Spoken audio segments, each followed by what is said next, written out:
At this time, I would like to invite you to join in a moment of silence, followed by the Pledge of Allegiance.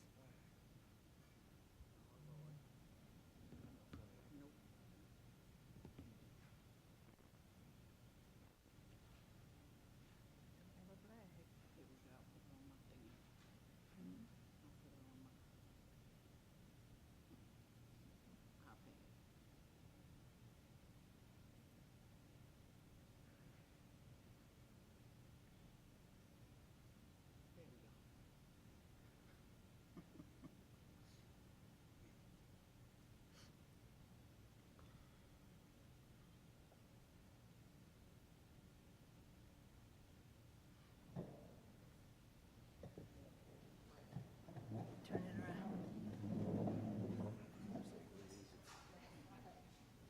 I pledge allegiance to the flag of the United States of America and to the republic for which it stands, one nation, under God, indivisible, with liberty and justice for all.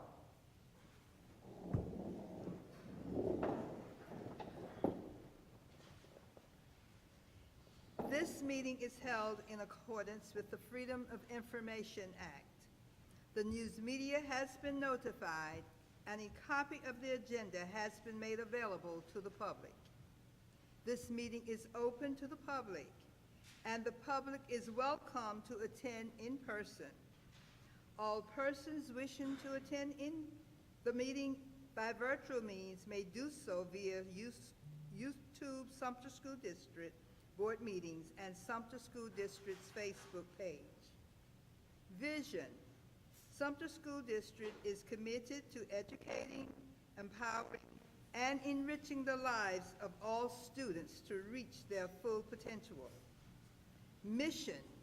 Sumter School District is committed to providing a safe, nurturing, and high-quality educational environment that supports diversity and equips students for global success. Your board members are Barbara Jackson, Area 7 Chairwoman, Dr. J. Frank Baker, Seat 8 Vice Chair, Dr. Darrell McGaney. In his absence, he's joining us via Zoom when he can get on. Mr. Brian Alston, Area 1, Mrs. Cheryl Ray, Area 2, Mr. Mac McLeod, Area 3, and he's via Zoom. Dr. John B. Hilton, Area 4. Dr. Gloria Rose Lee, Area 6. Dr. Sean Reagan, Seat 9. Mrs. Denise Jones, Shaw Air Force Base Representative. Dr. Penelope Martin Knox, the Superintendent, and Shelley Galloway, our Executive Director of Communication and Community Engagement. This meeting is now called to order. Welcome to R.E. Davis College Preparatory Academy. I want to thank Principal Anita Hunter and her staff for hosting this meeting. I would like to take this opportunity to welcome our Superintendent-elect, Dr. William Wright, to the Sumter School District family. Dr. Wright, would you like to say a few words?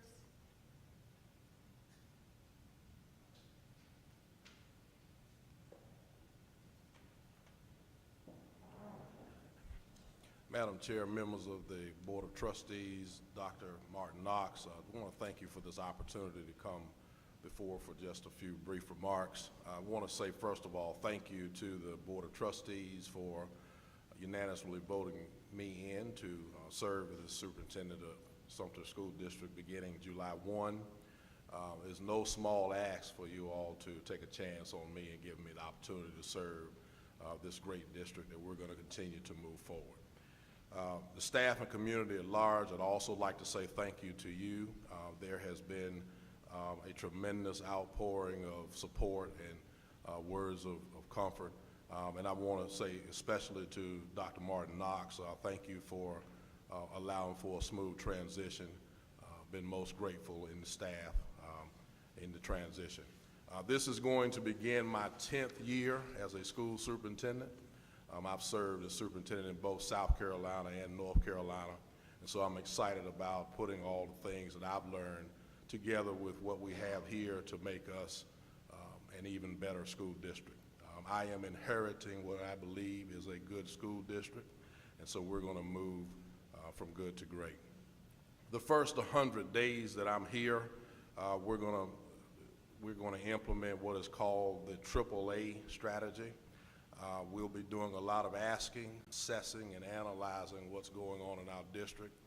I need to get to know us better, and hopefully over that time, you will also get to know me better. So we won't just be talking to paid employees, but we're going to meet and intermingle with everyone in the community so that we can learn more about ourselves.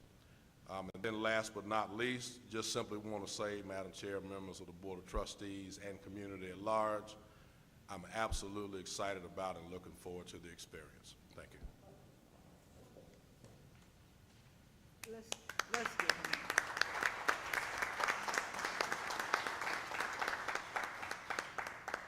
And Dr. Wright, I'd like to say thank you for those remarks, and we also look forward to your leadership beginning July 1, and you know, we are hoping that the best of everything for everyone. So thank you so much for being here with us this evening to at least greet the community. Thank you so much. Are there any objections to the approval of the agenda? Madam Chair, Yes, Dr. Hilton? I'd like to make a motion, I'd like to make a motion that we amend the agenda to include discussion and an action item regarding employees of the district being able to select which school their child attends for this coming school year. I know we have gone through the open enrollment process, but this is a little bit different. This would give employees an opportunity to pick which school their kid goes to, and I'd make a motion that we amend the agenda to include discussion and an action item related to that. Thank you. Second. Okay, the motion has been made to amend the agenda to include the motion is to amend the agenda to make it an action item as well, as far as students, parents allowing their employees are granting their students permission to attend a school of choice. Is that what they're saying? Yes, ma'am. The employee would make a request, and that request would be granted for employees. Okay. And Mrs. Ray seconded the motion. The motion has been moved and second. Are there any questions? Madam Chair, Yes, is this to guarantee that employees are granted open enrollment or out-of-zone requests? Or is this to make available that they have the option to apply for open enrollment or out-of-zone requests to any school? They already have the option to apply. What this is it would give them, you could call it a guarantee if you want to. It would be a privilege, it would be a perk, it would be a reward for being an employee of the school district. That employees would have the option to request that their kid be placed at school X. okay.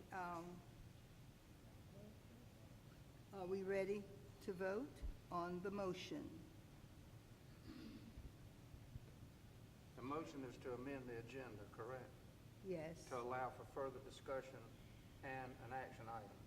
that's what you asked for. Yes. A show of hand, please, of those in favor of the motion.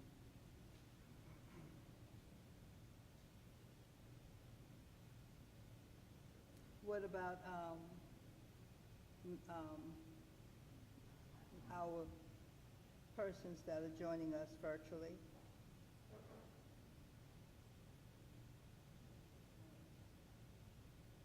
Can we get a vote from them as well, Ms. Galloway?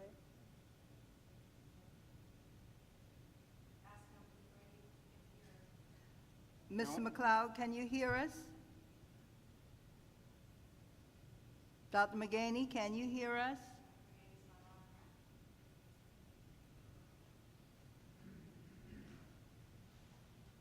It appears that Mr. McLeod cannot hear us either, and Dr. McGaney is not on. So, what was the vote, Shelley?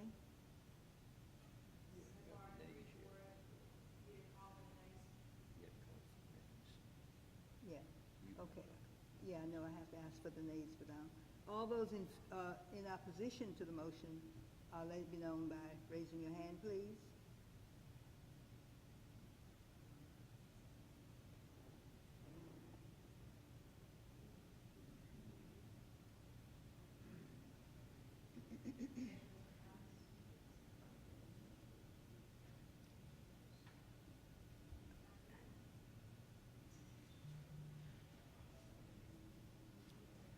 To amend the agenda, I think we have to have a supermajority, right?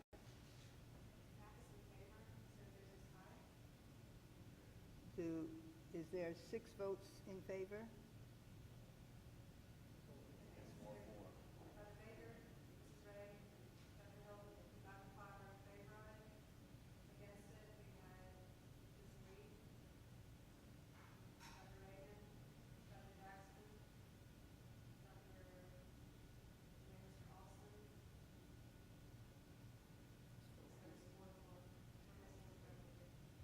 Does that require a supermajority? Motion fails, it's a tie vote.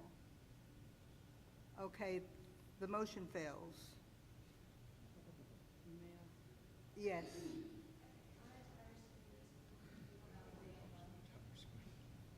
So what I will do, since the motion did fail, just to provide clarity regarding the open enrollment for staff.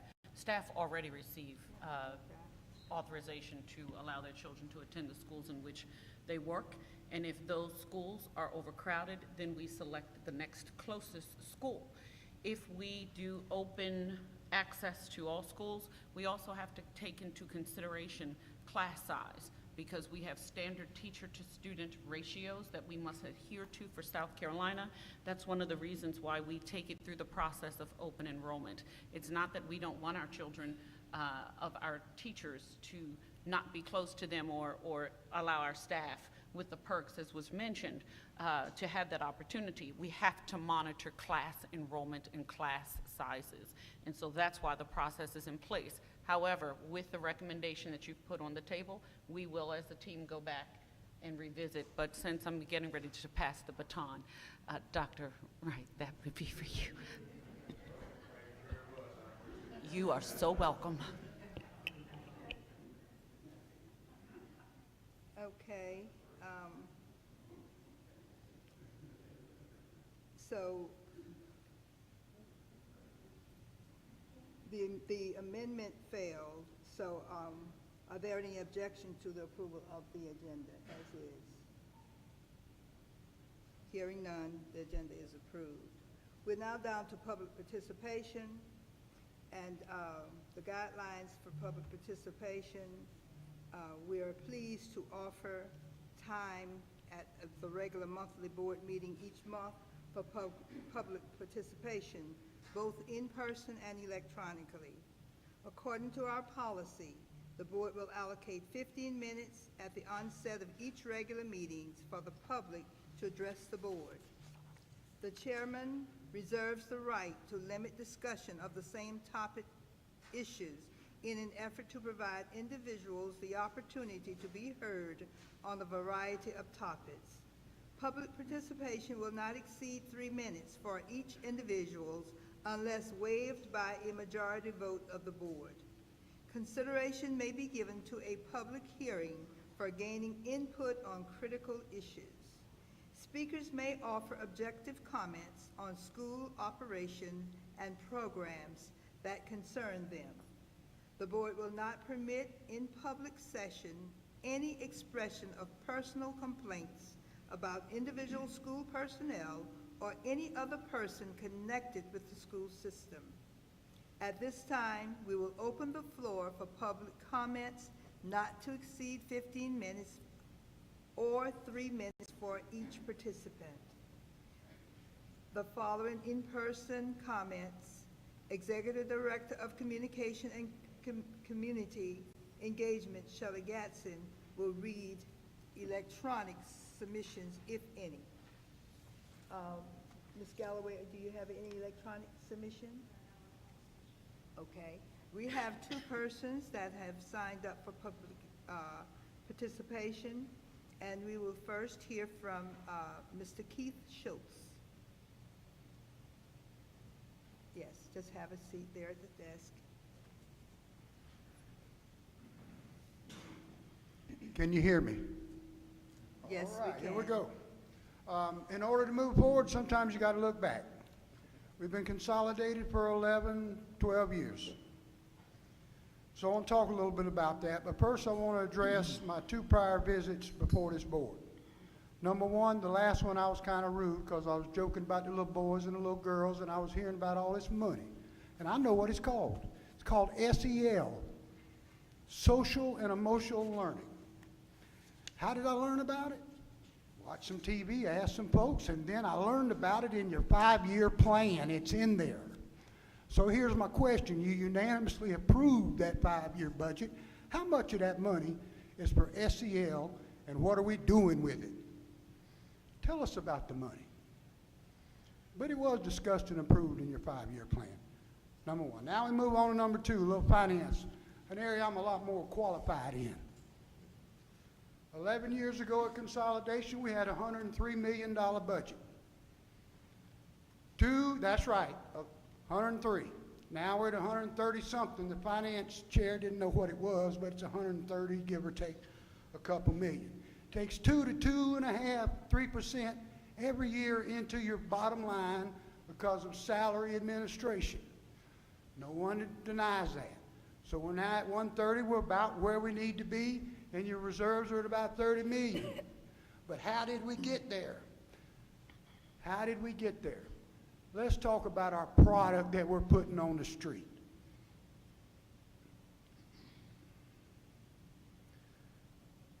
"11 years ago, we had 6 Title I schools. Now we got 16. And we got 24 schools total. Our classrooms of every school in this Sumter County, we're using 52% of them. We got money for COVID. Virtual set our children back. Our product is not what it needs to be. How much reduction at the district staff have we had in numbers and salary administration since our student population has gone from just over 16,000 to 14,800 in those 11 years that we've gone by?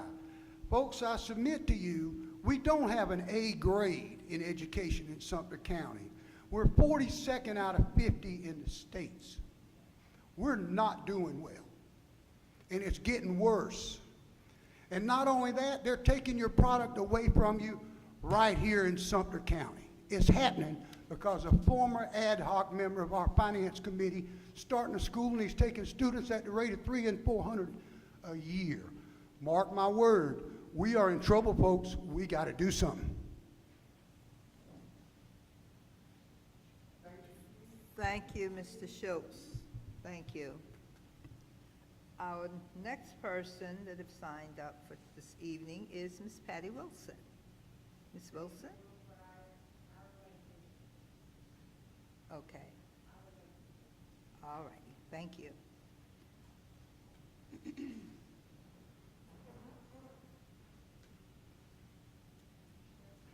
Okay, we're now down to our announcements.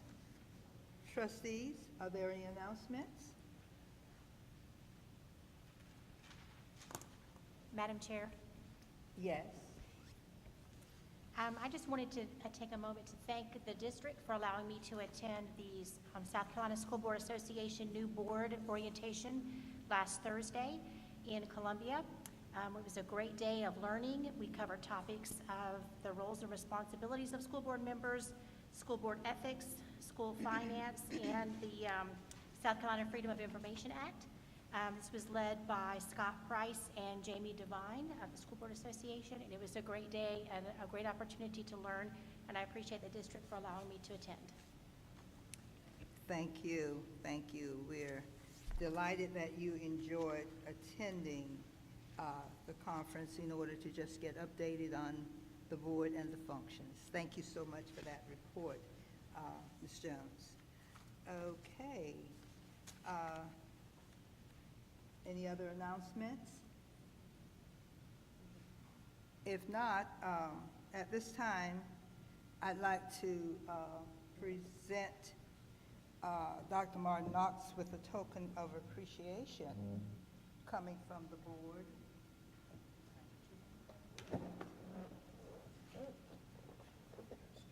Stand.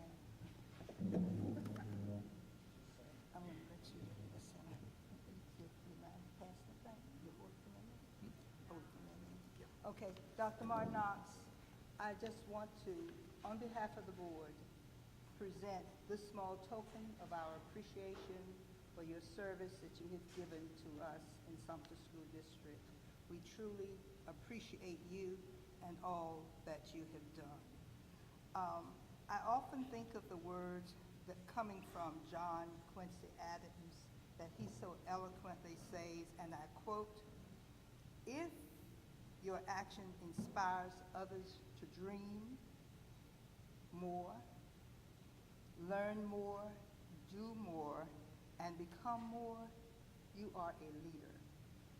And I would just like to say thank you for your leadership in Sumter School District. I know that your motto has always been for the children.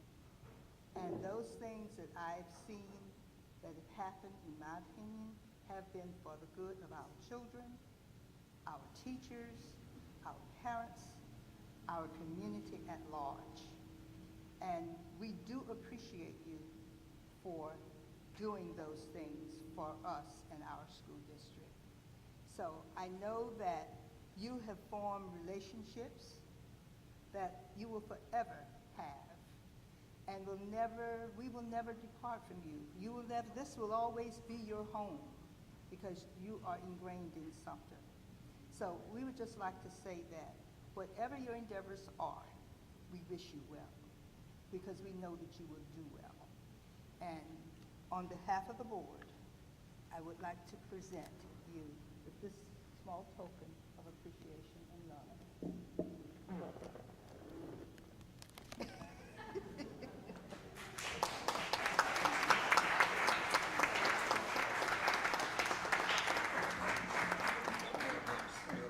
Put it back over here.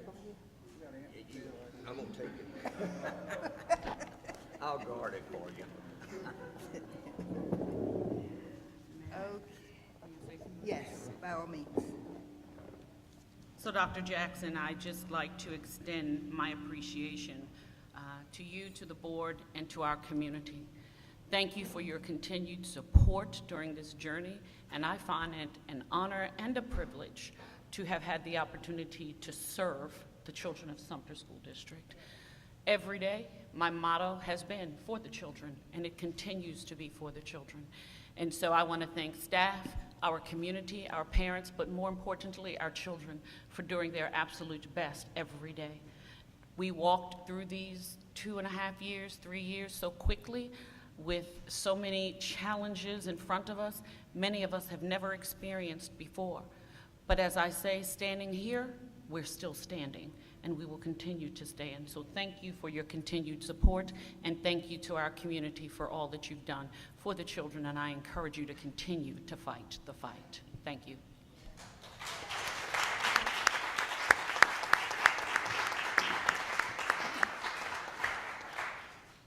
Okay.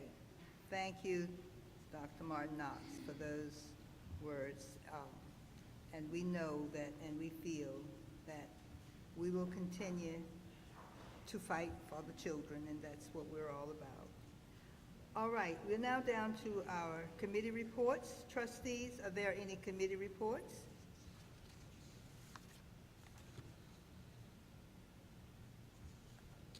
No committee reports this evening?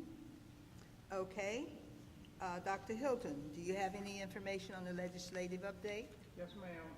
A very lengthy and very detailed legislative update was downloaded this afternoon into board docs for your information and perusal. It's primarily about the budget. The legislature I think, has passed the budget or close to passing the budget, and there's a lot of information in board docs that I received today that I passed on to you guys this afternoon. Thank you. Okay, thank you, Dr. Hilton. We're now down to the superintendent's report, and Dr. Martin Knox, will you please proceed with the items, all of the items under this section? Yes, ma'am. Good evening again, Dr. Jackson, Chairwoman, Vice Chairman Baker, members of the Sumter School District Board, and members of the Sumter School District community. The tour of schools this evening will begin with just congratulating the class of 2022. This class has achieved a significant milestone in their lives, and I'm glad we were able to see them celebrate this journey of completion of K through 12 education. 2 weeks ago, we had the opportunity to celebrate approximately 900 graduates who collectively earned $9.2 million in merit-based scholarships.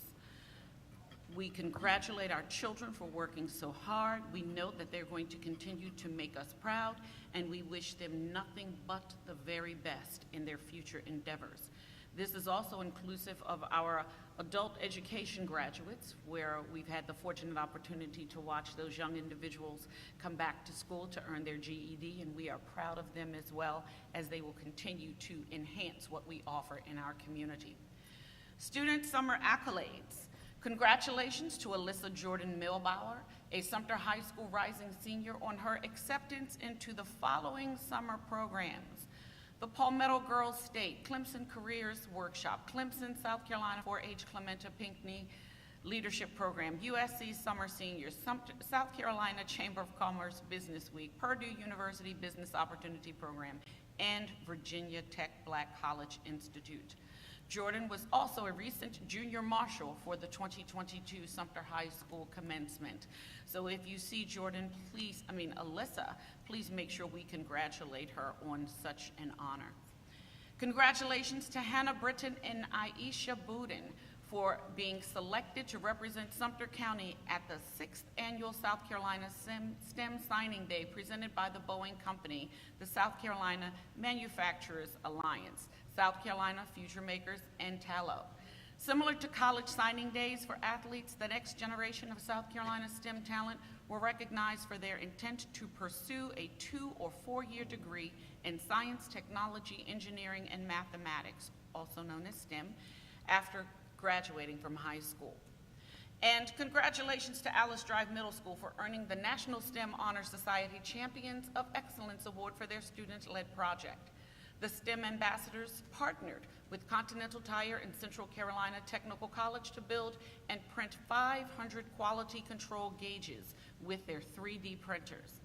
The mission of the National STEM Honor Society is to help inspire innovation in its school chapters and recognize students' excellence in the STEM fields.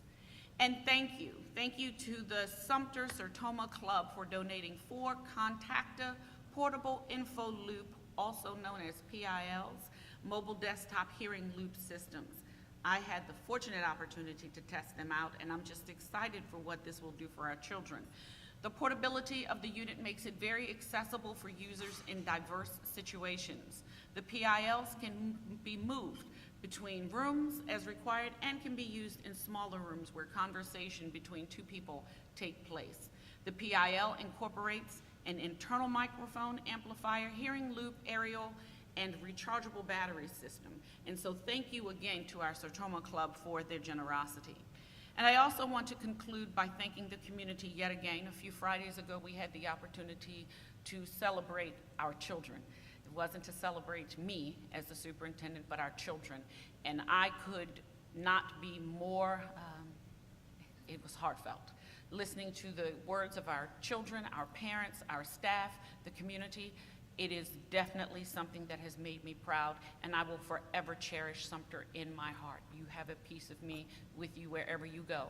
And so I would also like to say to Dr. Wright, as we continue to transition, if there's anything I could do to be of assistance as I pass this jewel to you, understand it's precious. This concludes the superintendent's portion of the report. At this time, I'd like to move to 5.2, the review request to name Sumter High School's bullpen and athletic training program. So, Mr. Pearson, I thought I saw you. So Mr. Pearson is here to share information so that we can go through the process of naming the bullpen in the athletic training room at Sumter High. Good evening, Mr. Pearson. Good evening, good evening. Madam Chairwoman, Dr. Jackson, Vice Chair, Dr. Baker, and Superintendent, Dr. Martin. Thank you for giving me the opportunity to speak before you today. Like she said, this is an opportunity for Sumter High School faculty, staff, and some members of the community to commemorate two individuals that have been near and dear to Sumter High School and the success that Sumter High School has had over the years. The first area is the baseball bullpen. Joe Norris is who we're looking at trying to name the bullpen after, but Joe Norris was a pitching coach at Sumter High School for 15 years. The new bullpen was a special project completed this year by the Sumter Gamecock Booster Club.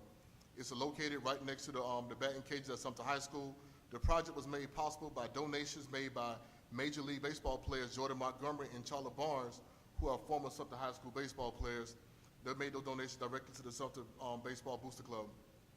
When the bullpen idea was brought forth by those two guys, they wanted to do something special to recognize Coach Joe Norris. So in an effort, because he did so much for them in their progression as they became Major League Baseball players. During Coach Norris' time as a pitching coach at Sumter High School, won numerous championships, district championships, and also 3 state championships. The Sumter High School pitching staff was led the state in ERA numerous times over the 15 years that Coach Norris was the pitching coach. During this time, Coach Norris had sole responsibility over 2 Major League Baseball players, 6 Major League draft picks, 3 college All-Americans, and over 20 college pitchers. Coach Norris has been the pitching coach for a bunch of Major League Baseball players that come out of the city of Sumter. So we thought it would be commemorative to name the bullpen after Coach Joe Norris. The second area is for a retiree, recently retired here in the district a few days ago, Coach Gary Nelson. Coach Gary Nelson is the athletic trainer at Sumter High School for the last 38 years. He was the first full-time athletic trainer at Sumter High School. Coach Nelson helped design the athletic training room, which is located in the gymnasium at Sumter High School.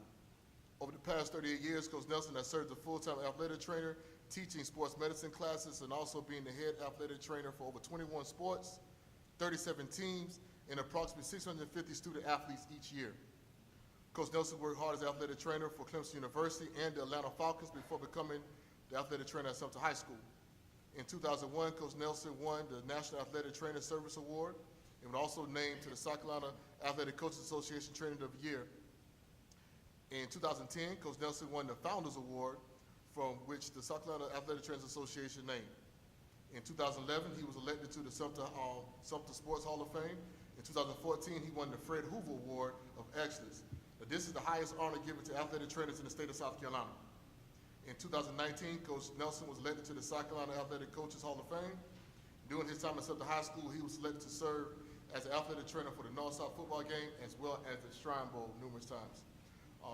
As a faculty and staff at Sumter High School, we thought this would be great to commemorate both of these individuals and their good work at Sumter High School. Hope that you can review the information, and if you have any questions, I can address those at this time. Are there any questions for Mr. Pearson?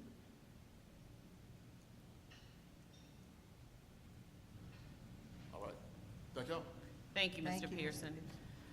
The next item is 5.3, the Office of Academics, the Cybersecurity Bus and Mobile STEM Explorer presentation.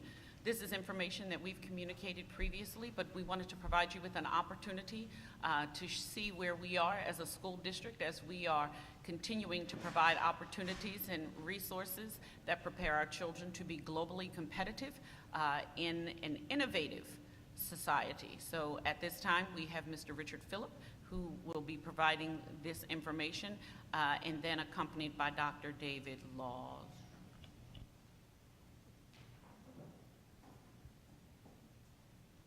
I apologize. Introduction by Dr. Jada McLeod, and then Mr. Richard Phillip and Dr. Laws. Good evening. We're glad to be here, Dr. Jackson, Chairwoman, Dr. Baker, Vice Chairman, Superintendent Martin Knox, Reverend McGaney, Syringa's clerk, and all the members of the Board of Trustees. We bring some greetings from the Office of Academics, and the first agenda item tonight from the Office of Academics is a very exciting one. As you are aware, the third priority of the College and Career Readiness pillar of the new strategic plan is focused on expanding innovative and rigorous educational opportunities for all of our students. I'm pleased to work with a group of wonderful colleagues that embrace collaboration within the Office of Academics, across the other departments and the schools, and actively seeks to enhance our community partnerships. At this time, I would like to acknowledge a portion of the team that has been working on a couple of our newest innovative programs, and that is Dr. Laws and Mr. Richards, and they will be giving you some more information about other members that were on this team and the work that is moving forward. So at this time, please present Soaring with Innovation.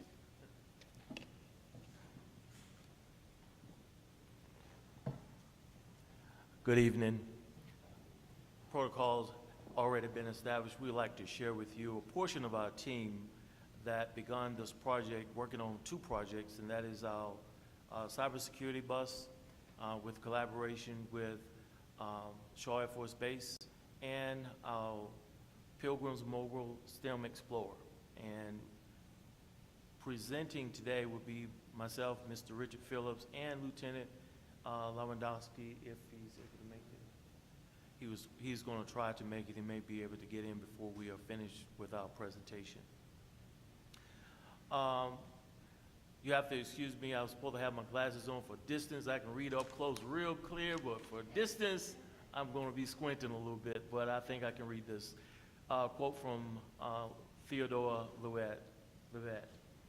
Creativity is thinking up new things. Innovation is doing new things. Our objective today is we want to provide you an update with our mobile STEM Explorer and our cybersecurity bus. On the picture on the left is an example of what our state-of-the-art STEM bus will look like when it's completed. It is going to be a brand new RV chassis bus, RV, so it doesn't require a CDL license.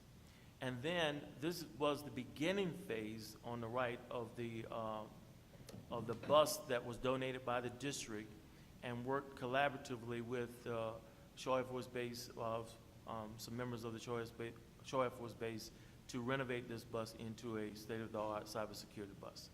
So to begin, I'll ask Mr. Richard Phillips if he will address the goals, and then I will come back and talk about our advance we've made with our STEM bus, STEM Explorer.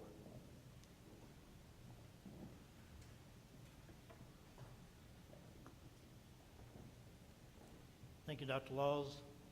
Just, if I may pause just for a second to issue a few thanks. Thank you to the members of the board for facilitating a culture and climate that honors and accepts innovative thinking for our students. Thank you, Dr. Martin Knox, for being the spark that got us started and calling us to action. I'd just like to make that known on behalf of the academic team.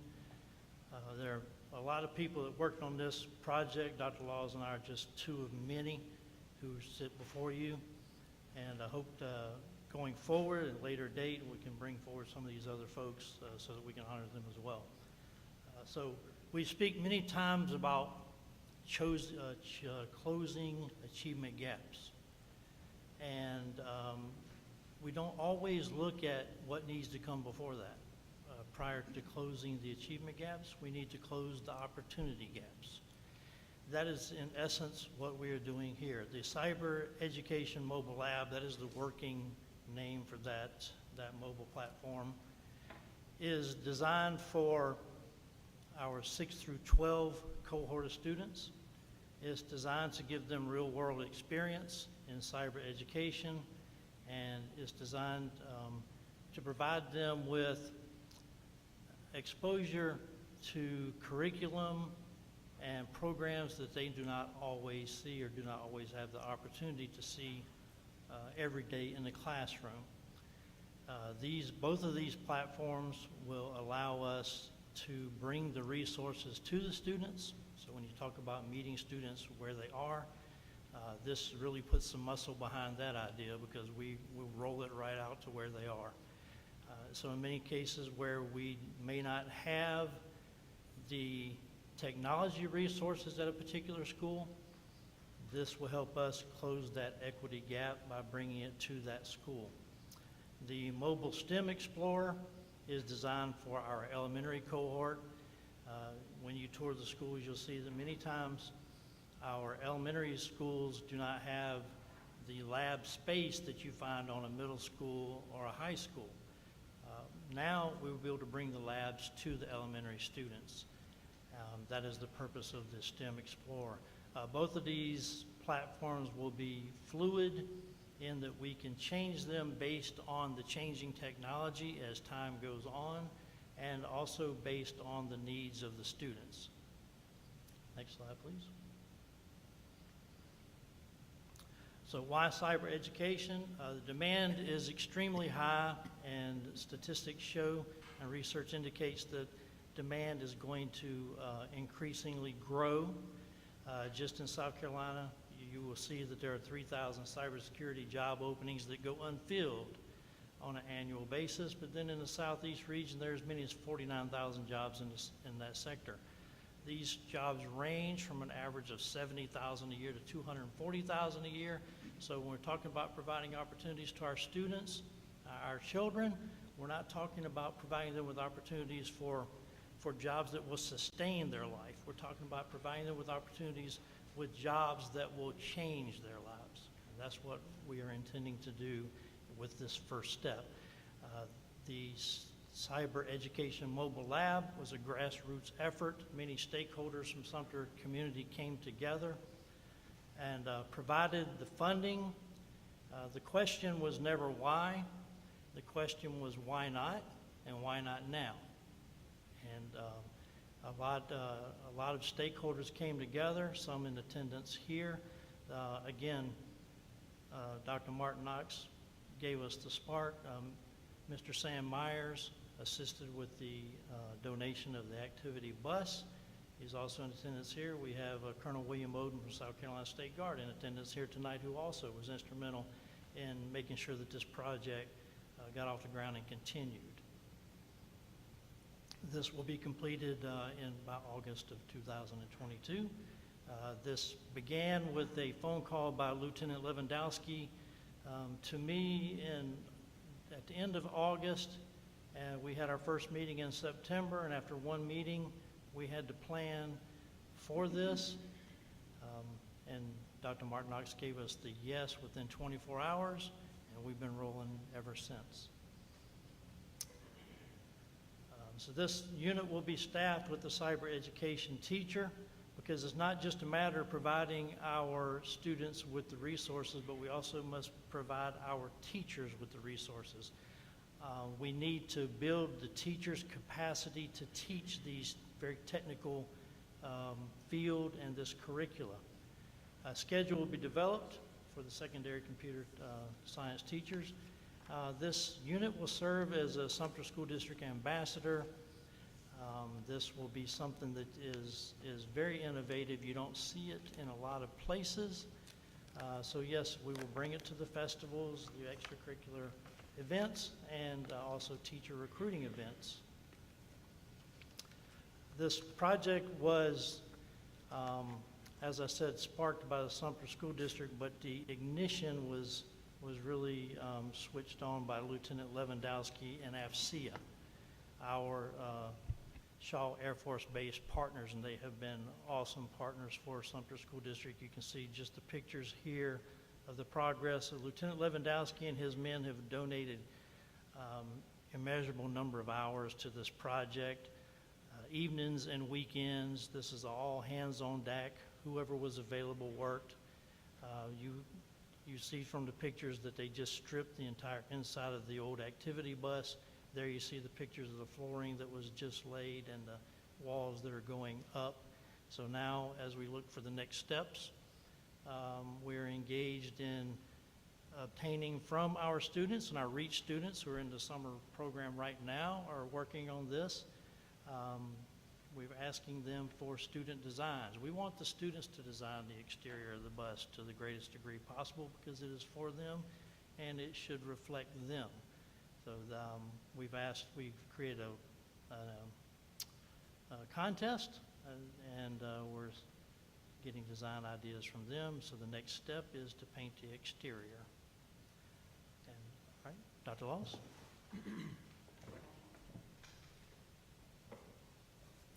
As you know, we received a donation from Pilgrim's Pride, but along with funds from the district, we were able to dedicate funds to a $500,000 bus, RV rather.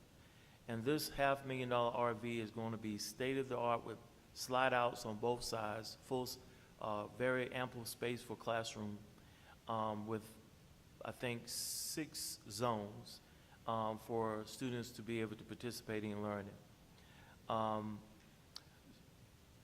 So I'm going to have to go from memory because I cannot see my own writing over there, but I know, having dealt with this from the beginning, want to thank Dr. Martin Knox because we sat around, we talked about innovation, and we looked at some examples from some other district, but the innovation in STEM innovation is to reinforce, thank you very much, to reinforce what we are doing in science, engineering, technology, and math.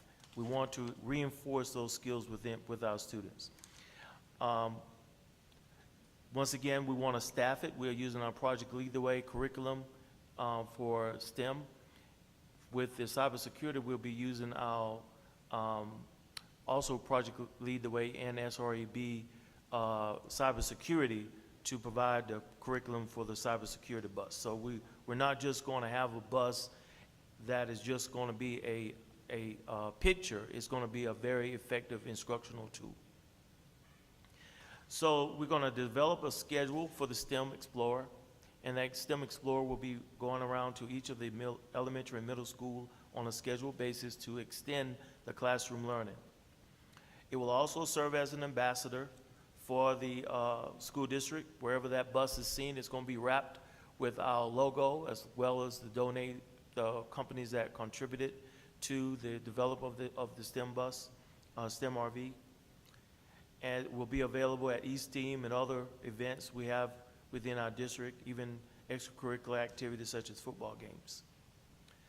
And once again, this is what the bus, RV, I keep saying bus, but it's an RV, is going to look like when completed. Of course, with our customized wrap. We'll have this slide-out station. If you see on the side, one second, Shelley, scroll back down. You'll see that is a TV station on the outside, so students, and it has an awning that will come out. Students can have a learning station on the outside of the RV. Next one. And it's the same thing on the other side. It slides out on both sides. And that is a picture of the awning coming out. We also have a handicap accessible. We have a lift that will lift our disabled students into the RV. Next one. And that's a picture of the lift. This is a picture looking from the front of the RV towards the rear. And you can see that has a station when the slides are out for students to have workstations on both sides and in the center. We're going to staff this particular STEM Explorer with Chromebooks. So they will have Chromebooks housed on the STEM Explorer for activities that they would do at the different schools.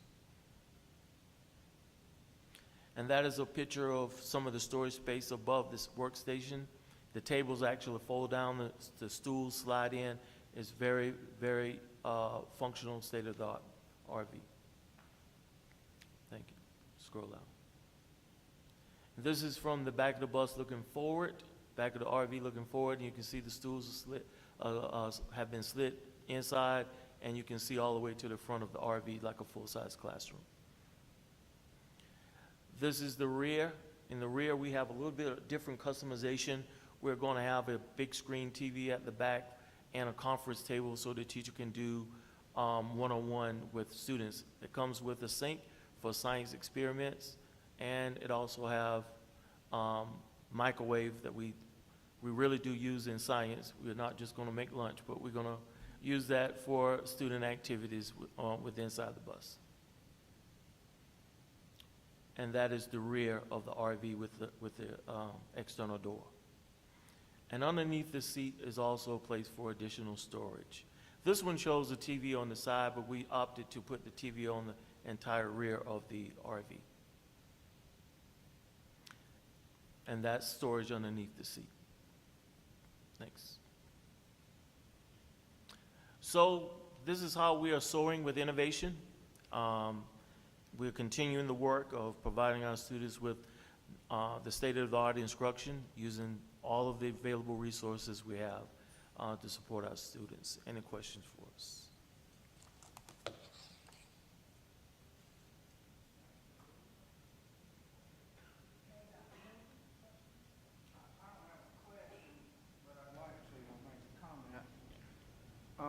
In addition to Pilgrim's Pride, we appreciate their donation, but I also wanted to give a shout out to the Sumter Education Foundation. They made a significant contribution to help pay for this, the RV one. And the Sumter Education Foundation board is made up of community members that solicit donations from businesses and individuals in the community. And Reverend Newton over there sits on the Education Foundation board, and it's a great organization. I just wanted to give them a shout out and say thank you for all that they're doing. This is just one example of many things that the Education Foundation does. Thank you so much. Thank you, Dr. Hilton. That is true. And what I failed to mention is we are going to name zones after all of our major donors to include the Sumter Education Foundation, and that was also included in the slide, but I have to forgive my eyes, not my heart. So yes, it will be also a part of that. Okay, any other? Yes, Dr. Baker? Thank you. Dr. Laws, Yes, sir. who will do the renovation on the activity bus? The activity bus renovation has already begun, and most of the labor was actually Lieutenant Lewandowski and airmen from Shaw Air Force Base. I stepped in and paid for the materials or whatever they needed when it comes to the flooring or we have equipment that was donated from many different sources. Their coalition have received donations also. So my part was only small. The district donated the bus. Dr. Martin Knox and Mr. Myers and I walked out, selected a bus. They were very much behind the whole project from the very beginning. Thank you. Let me ask a question. So the complete list of donors would be compiled at some point and Yes, shared, ma'am. right? Yes, ma'am. Okay, thank you. Any other questions for Dr. Laws and as well as Mr. Phillips? Hearing none, thank you. Dr. Martin Knox? So again, thank you, gentlemen, and thank you to the team and to our community partners. This is truly what partnership looks like when we're coming together to do what's best for children. And if this isn't innovation, I don't know what is. When we first had the conversation and I told them, I said, let's take one of these buses that's sitting in the back lot and let's make it a mobile lab. They looked at me as if I had two heads. And then when we went out and we saw the buses in the rain, they still kept looking at me because we went on how many buses? It was too many buses. So it evolved from a bus to an RV. but we are so appreciative of the creativity that exists within our community, and not just with our partners being creative, but the willingness to donate and to support these two projects. Our children will greatly benefit from them. We will unveil it in August, and I know that I'll get pictures so that I can celebrate the success of this when it's completed. At this time, I'd like to ask Dr. McLeod to come forward yet again to do 5.4 and 5.5, talking about where we're going with approved courses for the 2022-2023 school year, as well as the textbook adoptions. Dr. McLeod? Thank you. Our second agenda item from the Office of Academics is to bring the 2022-23 local courses before you for your approval in compliance with Policy IG, Curriculum Development, Adoption and Review. You should have a copy of the local courses loaded in board docs. As you can see, most of these courses are continued from the previous year. The only changes to the local courses are the changes to the courses that are associated with physical education.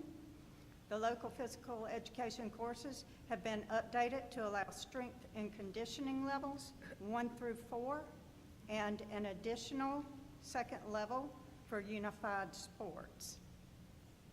And I'll be happy to answer any questions concerning the local courses. Any questions for Dr. McLeod?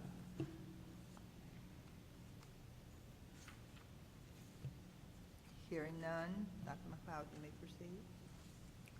And the third and final agenda item from the Office of Academics is the adoption of textbooks for content areas of science and social studies. You should have a copy of the letter outlining each grade level activity code and the publisher recommended. Please note that although this adoption is very late for a school year, we did follow the review process outlined in Policy IJJ, which is your textbook selection and adoption. The samples of the selections are available for your review, and if you have any questions, I'll be glad to answer those at this time. Are there any questions? Yes, Mrs. Ray? Are there any changes to their curriculum for next year? Would be in association with the textbooks? There'll be alignment. It'll be realignment. Are we changing any of the curriculum? The curricular changes would be in aligning to the new textbooks that are available.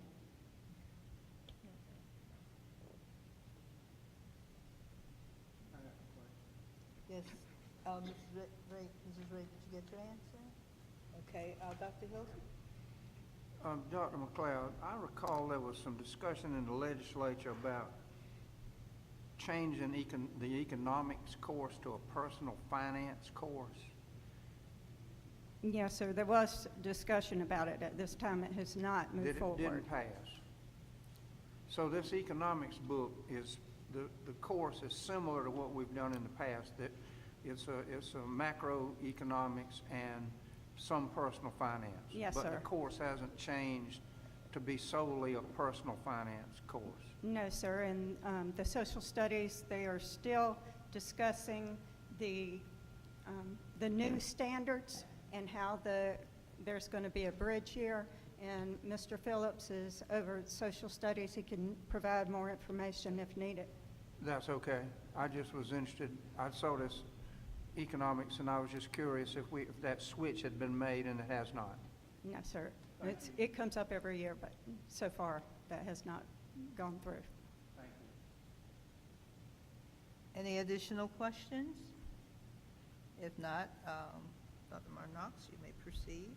Thank you, Dr. McLeod. And at this time, I'd ask Ms. Miller to come forward to present 5.6, 5.7, 5.8, 5.9 from the Office of Finance, beginning with the general fund revenue and expenditures and concluding with the 2022-2023 budget update.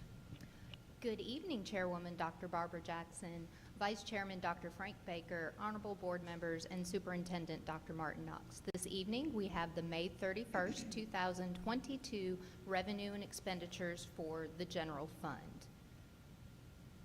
Revenue projections changed by approximately $17,000 from last month, with a $8,000 reduction in state revenue under Revenue Code 3162, bus driver workers' comp, and then the remaining $8,000 in local miscellaneous revenue. Moving on to expenditures, the expenditures varied by approximately $255,000 from last month's projection, and this was in the salary and benefits category. Again, this amount will continue to fluctuate until the final payroll is processed for June 30th, 2022. The fluctuations discussed will result in a projected change in fund balance of $1,608,779 as of June 30th, 2022, which is a $237,109 increase from last month's projection. Before moving on to 5.7, are there any questions? All right, 5.7 is your capital projects update, starting with Fund 519, and we actually did include Fund 528, which is the bond that closed this spring. That was the 8% spring bond, and we have encumbered some of those funds so that we could get our technology equipment that we need for next year. So you do have one additional fund that is in this report this evening, and if you have any questions, I'll take those. All right, moving on to 5.8. This is the Sumter School District Procurement Code. We have been working very busy in the Office of Finance this spring between working on the budget and update to the procurement code. We have been extremely busy. This evening, the board is presented with the suggested change to the Sumter School District Procurement Code based on the state's revision to the model procurement code. Before I get started, I do want to take this opportunity to thank Dee Cook, the district's procurement coordinator, for working diligently with preparing the majority of the information that the board has in their packet this evening. And with that, we will jump right in.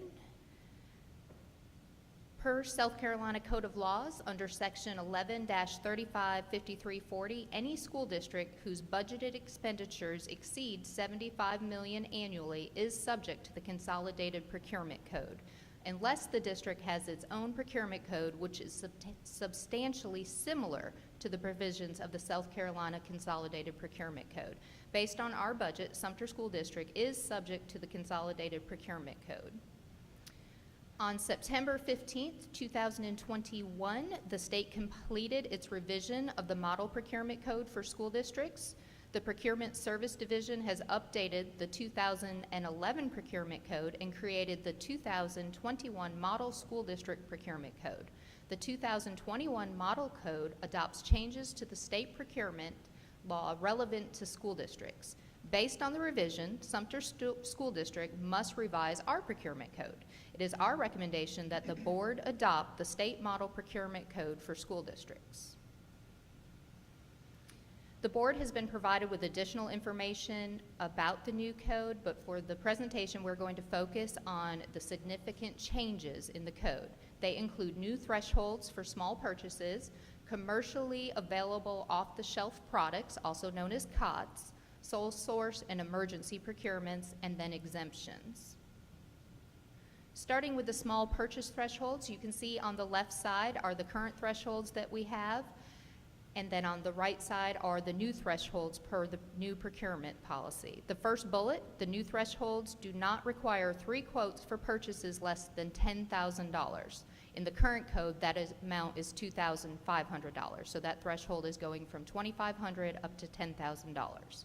The second bullet for the new code, 3 informal quotes are needed for purchases between $10,001 and $25,000. In our current code, that threshold is $2,501 to $10,000. So again, that threshold is going up. Moving down to the third bullet for the new code, the threshold is $25,001 to $100,000. The district would be required to request formal quotes and advertise such requests. The current threshold for this category is $10,001 to $50,000. And then the last bullet relates to the formal sealed bids, raising that threshold from $50,000 to $100,000. Even though the state has established revised thresholds, the district is allowed to take a more restrictive approach. Additionally, for internal purposes, current thresholds can be utilized and reflected in the district's internal procurement procedure manual. As mentioned earlier, it is our recommendation to adopt the new threshold per the state's model procurement code. However, we further suggest that we continue to have the Office of Finance and the executive directors reviewing purchase orders as we currently do. This will allow the district the flexibility while maintaining proper internal controls to ensure we are continuing to be fiscally responsible. For example, by adopting the new code, we will be able to expedite various maintenance projects by not needing to obtain 3 quotes for projects less than $10,000, but still have the internal control with the executive director, the procurement coordinator, and the chief financial officer reviewing purchase orders. Moving down to commercially available off-the-shelf products, also known as COTS. These are supplies other than printing or information resources that are sold in substantial quantities in the commercial marketplace and are offered to the district without modification in the same form in which they are sold in the commercial marketplace. COTS do not include agriculture products, petroleum products, and other items customarily sold in bulk. This is a new procedure in the procurement code. Examples of this would be software such as Microsoft Office, Norton Antivirus, Adobe Photoshop, and Windows 10. These are items available to the general public that if purchased in multiples would be identical, a plug and play, if you will. For a COT purchase up to $10,000, no quotes are required. For purchases less than $100,000 but more than $10,000, you would need 3 informal quotes. And then for purchases greater than $100,000, 3 formal requests for quotes are required. Moving down to sole source and emergency procurement, there are some new requirements related to these items. For sole source, items greater than $50,000 must be advertised in the South Carolina Business Opportunity, SCIBO, for 5 days as intent to sole source. These are for items greater than 200, and items greater than $250,000 must be advertised in SCIBO for 10 days as intent to sole source. Currently, you do not have to advertise those, and they may be protested. Under emergencies, again, this is a new requirement. Items greater than $50,000 must be advertised in SCIBO as soon as practical after the emergency, and there is a right to protest. And just for information, the SCIBO is actually the central advertising system for the state agencies, county governments, school districts through South Carolina, and it is operated by the State Fiscal Accountability Authority. Moving on to allowable expenditures, I'm not going to read through this list that's up here. The board has, I believe, a 5-page document listing the exemptions. The items highlighted in yellow are new exemptions. We went through and tried to make sure we were aligned to the state and consistent with surrounding districts. And the board has all that information in your packet. And our recommendation is to approve those exemptions as listed. The next steps, as we are recommending the district to adopt the procurement code as is, we already have informed the state of our recommendation. The board will vote on the approval of this code this evening. The code will become effective July 1, 2022. The code would be made available on our district website and distributed to district personnel, and then professional development will be developed and provided to the directors, principals, and bookkeepers. Are there any questions? Madam Chair. Yes. Yes, Dr. Hilton? Ms. Miller, will you back up to small purchase threshold for me? Yes, sir. So all these recommendations you say are coming down from the state? Yes, sir. The State Department of Education or the where? The No, who? sir. Those are from the procurement division. The South Carolina Procurement Division? Yes, they have their own entity. And so, but we are allowed to have more restrictive thresholds if we so choose. Yes, sir. But you are recommending that we go with the state recommendations. Yes, sir. And I heard your rationale. But it concerns me, these are significant changes in these thresholds. Yes, sir. And these are significant changes in the bidding process, Yes, sir. in the bidding process. And I hear what you're saying about we're still going to have oversight, that there are going to be 3 people in the district that are providing oversight. Do we have to do this tonight? Is my next question. It would be my recommendation that you do so that it can be rolled out July 1st at the start of the fiscal year. Well, then my next question is to my colleagues. Am I the only one that has any concern about these changes in these thresholds? Madam Chair. Yes, Mr. Austin? Dr. Hilton, in my profession, these are the thresholds that I use every day as well when it comes to procurement. And I do like the recommendation that Ms. Miller put in place of having the extra layer or extra set of eyes on procurement to ensure the integrity of purchases for the district, to make sure that we are being fiscally responsible. I think your concern is just passing the procurement policy with the new changes and the thresholds in place. Maybe if we can include that language that we are going to continue to have the extra set of eyes, or if we can just make that a little more uniform when it comes to, yes, we're implementing the new state standards when it comes to the procurement process, but we will also have our internal controls that I guess would follow what we currently use as the current thresholds, if that makes sense. So, yes, I understand what you're saying, but when I'm hearing this phrase, extra set of eyes, help me, where is the extra set of eyes coming from? Yes, sir. Each department, the executive director currently is reviewing all purchase orders regardless of dollar amount coming through their department that fall under their supervision. Additionally, anything Based on the current procurement code, based on our internal procedures, not our procurement code. internal procedure. Yes, sir. Okay, go ahead. And then everything over $2,500 has to go to the procurement coordinator. She first reviews those to make sure they're in compliance. That's D Cook. Yes, sir. Uh-huh. Then once those are approved, they come to my desk and they are further reviewed and then approved All or right, denied. So where's the extra set of eyes?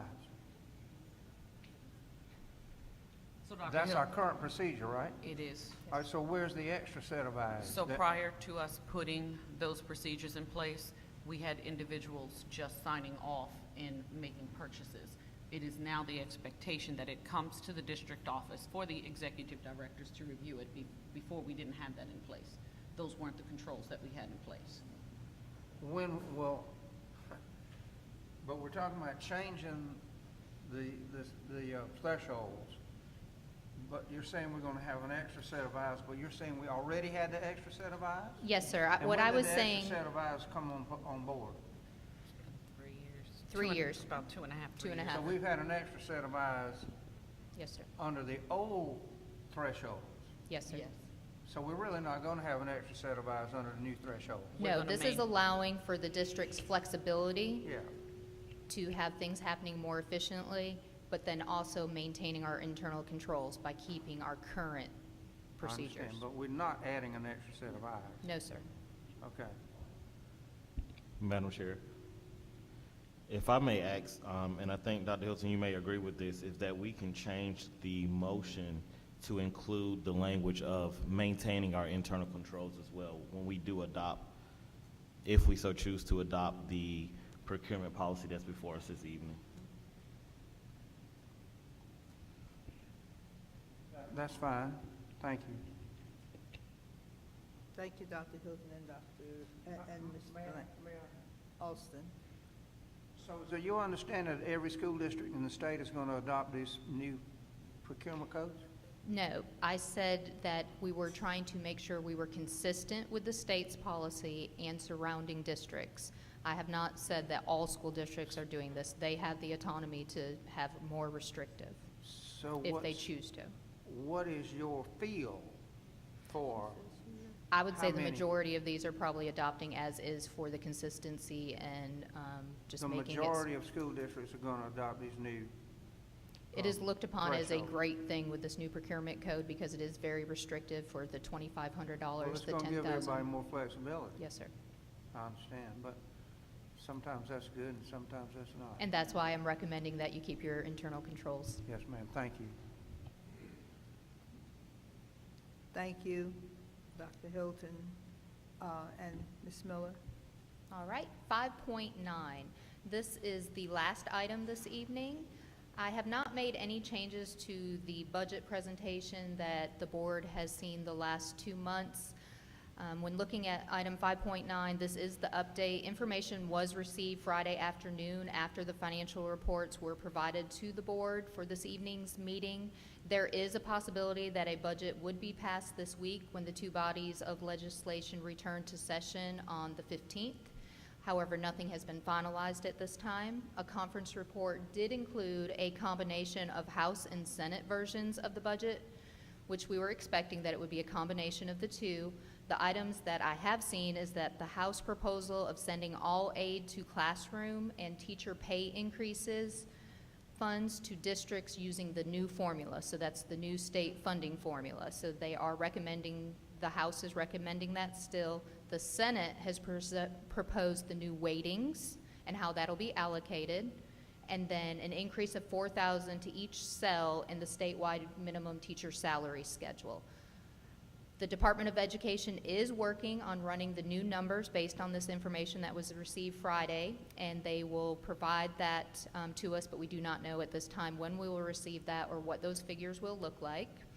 As the revenue has not been finalized at this point, and per section 6-1-80 of the South Carolina Code of Laws, the public hearing related to the budget must be advertised a minimum of 15 days. It is our recommendation that the board pass a continuing resolution to carry the fiscal year 21-22 budget forward to the fiscal year 22-23. Once legislation has passed the budget, the figures are provided by the State Department. The budget figures will be used to post the advertisement for the public hearing. After 15 days of that advertisement has lapsed, the public hearing can be held, and then the board can pass the actual budget for fiscal year 22-23. Are there any questions?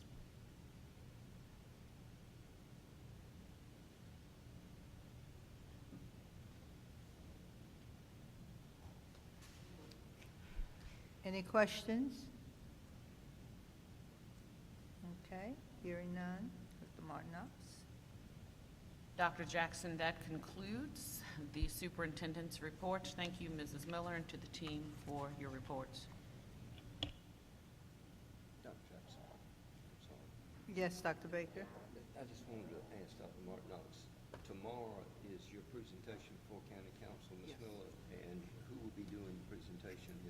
You and Ms. Miller, or? We will tag team as we normally have. I will do the introduction, and Ms. Miller, as the Chief of Finance, will do the presentation, speaking to the numbers. And that's scheduled for 6. Is it 4 or 6? 4 or 6. They do their committees at 4, so I think that would be in the open session meeting. So it's that the was 6. 6. Dr. Riley's going with you? Dr. Wright going with you? Okay, Dr. Wright, are you going to be available? Okay, thank you. So Dr. Wright will also accompany Ms. Miller as well as Dr. Martinox. Thank you, Dr. Wright. Okay. All right, thank you, all of you that just came under and came up and did your reports around the district from 5-1 through 5-9. We do appreciate all that you've done and your hard work. We do appreciate you. Okay, that being said, we are now, the next, per our agenda, the board will now enter into executive session.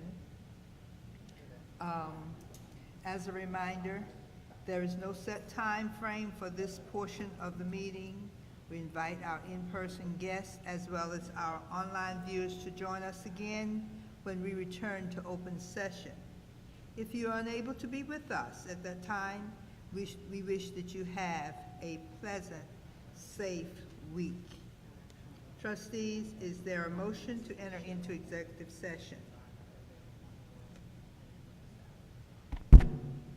Madam Chair, I move that we enter into executive session for discussion of individual student matters, transfers in and out of the district, the monthly personnel report, appointment, compensation, promotion, demotion, discipline, termination, and/or release of an employee, receipt of legal advice concerning a pending claim on behalf of Dr. Martin Knox, and as needed regarding Sumter County concerned clergy versus Sumter School District. Second. Okay, it has been moved and second that the board enters into executive session for the discussion of individual student matters, transfer in and out of district, the monthly personnel report, appointment, compensation, promotion, demotion, discipline, termination, and/or release of an employee, receipt of legal advice concerning a pending claim on behalf of Dr. Martin Knox, and as needed regarding Sumter County concerned clergy versus Sumter School District. Is there any discussion?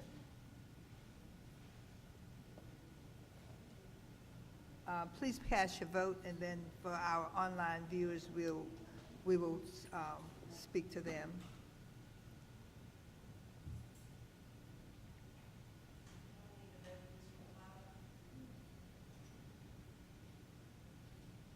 Mr. McLeod? Mr. McLeod? Did he?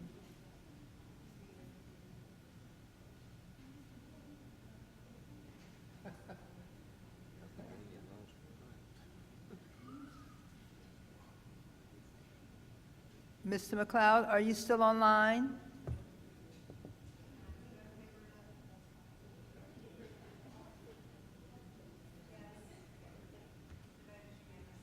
Okay, the vote is unanimous.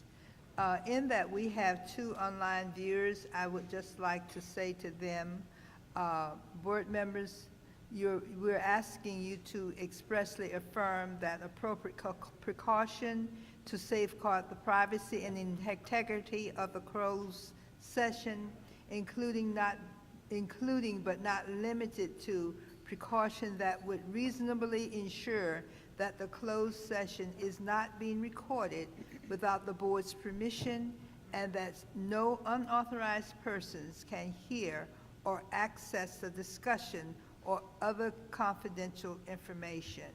Do you affirm? Dr. McGaney, do you affirm? Thank you. Mr. McLeod, do you affirm? Thank you. So both Dr. McGaney and Mr. McLeod have affirmed the confidentiality statement. So then, the board has now returned to open session. Trustees, is there any action related to executive session? Is there a motion? Madam Chair, Yes, Mr. Reagan, Dr. Reagan. I move that the board approves the separation agreement with Dr. Martin Knox as reviewed with the board in executive session. I further move that we authorize the board chair or another board officer to execute the agreement on behalf of the board and the district. Second. A motion has been made and second that the board approves the separation agreement with Dr. Martin Knox as reviewed with the board in executive session. And further, authorizes the board chair or another board officer to execute the agreement on behalf of the board and the district. Is there any discussion? Please cast your vote.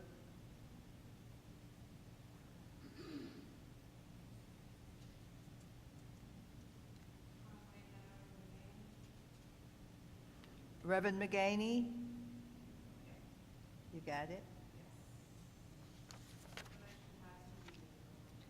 The motion passes. 8.2, Dr. Martin Knox, is there a recommendation regarding the monthly personnel report? Yes, ma'am. I ask the board to approve the personnel report as discussed in executive session earlier this evening.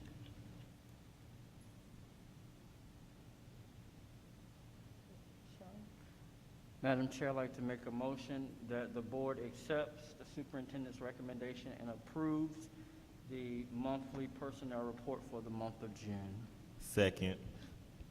A motion has been made and second that the board accepts the recommendation of the superintendent and approves the personnel report for June. Is there any discussion? Please cast your vote.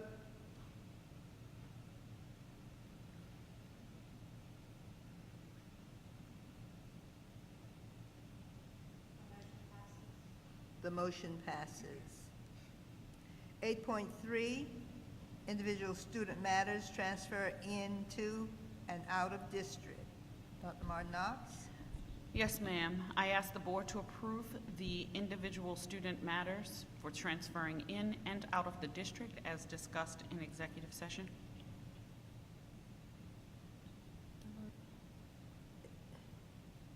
Dr. Lee? Madam Chair, the board accepts the superintendent recommendation to approve the individual student matters transfers into and out of the district.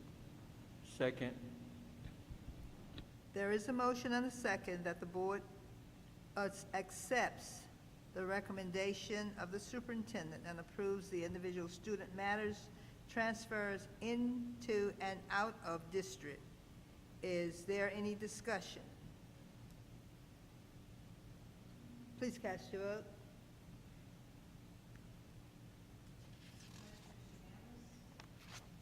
The motion passes unanimously. 8.4, the Sumter School District Procurement Policy. Dr. Martin Knox? Yes, ma'am. I ask the board to approve the Sumter School District Procurement Policy as discussed earlier in open session by Ms. Miller. Madam Chair, I make a motion that the board accepts the recommendation of the superintendent and approves the Sumter School District procurement policy as presented with maintaining current internal control procedures. Second.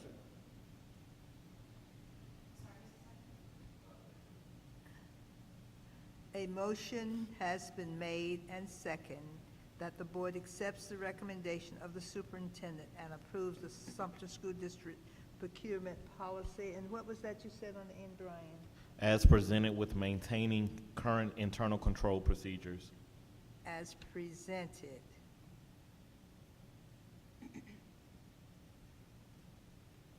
Is there any discussion?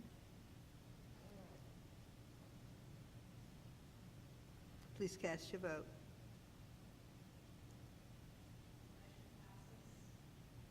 The motion passes. 8.5, 2022-2023 budget. Dr. Martin Knox, is there a recommendation? Yes, ma'am. I ask the board to approve the recommendations for the 2022-2023 budget as presented by Ms. Miller in open session. Madam Chair, I move that the board accept the recommendation of the superintendent and approve a continuing resolution to carry the 2021-2022 budget to fiscal year 2022 to 2023. Second. Okay, a motion has been made and second that the board accepts the recommendation of the superintendent and approves a continuing resolution for the 2022-2023 budget to carry, Ms. Ray, you said to carry what now? Carry this year's budget to the next to carry the budget to the next fiscal year. Is there any discussion? Please cast your vote.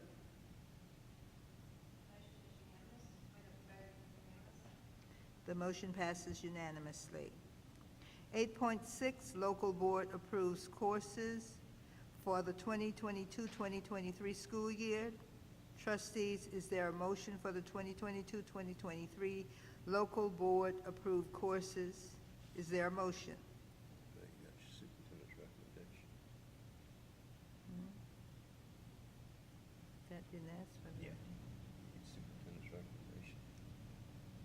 Okay, Superintendent, Dr. Martinox, is there a recommendation? Yes, ma'am. I ask the board to approve the presentation of the approved courses for the 2022-2023 school year, as discussed earlier in open session.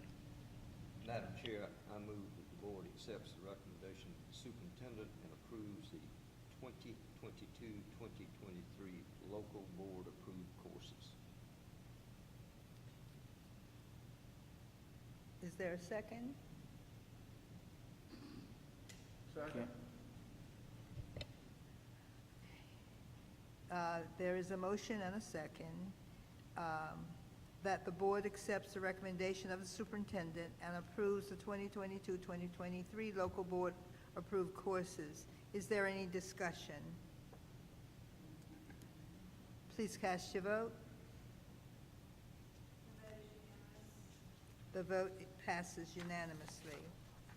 8.7, textbook adoption, Science K-8 and Social Studies K-2, 4, 5, 6, and 8, Economics AP and Human Geography AP.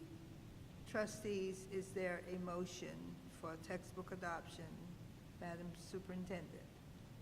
Yes, ma'am. I ask the board to approve the textbook adoptions for science kindergarten through 8th and social studies kindergarten through 2nd, grades 4 through 5, 6, and 8, economics AP and human geography AP as discussed earlier in open session. Madam Chair, I'd like to make a motion that the board accepts the recommendation of the superintendent and approves the textbook Special Adoption Science K-8 and Social Studies K through 2nd, 4th through 5th, 6th, 8th, and Economics AP and Human Geography AP. Second. Did you get the second on that, Ms. Galloway? Okay. Okay, a motion has been made and second that the board accepts the recommendation of the superintendent and approves the textbook special adoptions, Science K-8 and Social Studies K-2, 4, 5, 6, and 8, Economics AP and Human Geography AP. Is there any discussion? Please cast your vote.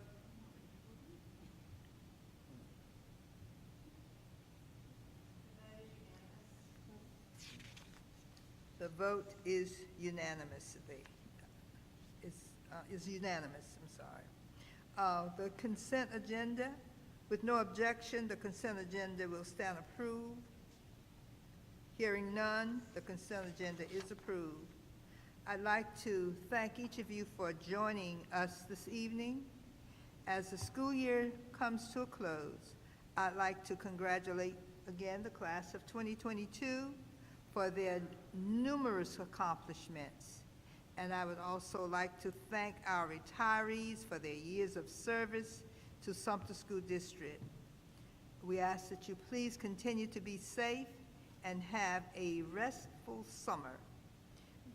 With no further business, this meeting is adjourned at 8:50 p.m. Thank you, and have a blessed evening.